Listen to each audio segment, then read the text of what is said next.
What percentage would you say timing plays when you launch a game compared to, I don't know, luck, talent? What percentage is timing? If you mean timing like the particular day I release or the week or the month, I don't think it plays that big of a role at all. If you say the particular 5-year period, it plays a huge role. The industry is constantly evolving, so to release a game, let's say like, I mean, even just going back, you can look at particular genres and how they've evolved over time, and you really can't go backwards. So there is a window where, you know, the game is bringing something fresh and innovative to the genre, and you can miss the window.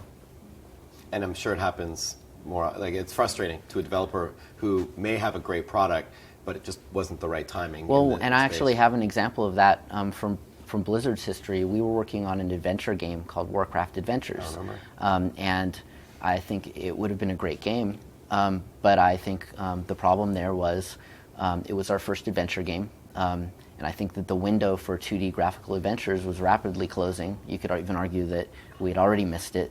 You know, we looked at the market, we looked at the competition. LucasArts was releasing some awesome graphical adventures, Monkey Island and Grim Fandango.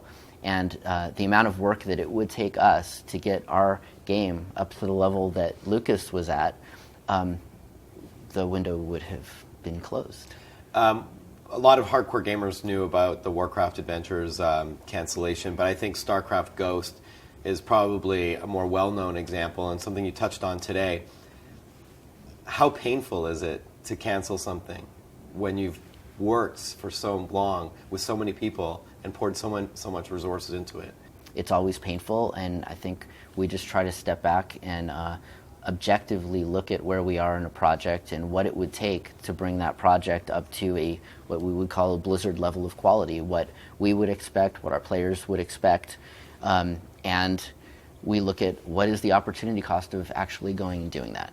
You know, and in the case of Warcraft Adventures, it probably would have taken us at least a year, and maybe we would have been able to be at the level that Lucas already was, because they had so many years already perfecting you know, their craft. With Starcraft Ghost, it's a little bit different because I still think even today that game could be an awesome game. I think we were on the wrong platform. We were still on the old gen Xbox, and really probably should have been on the Xbox 360 and PS3. Also, World of Warcraft was taking off at the time. We were working on StarCraft 2.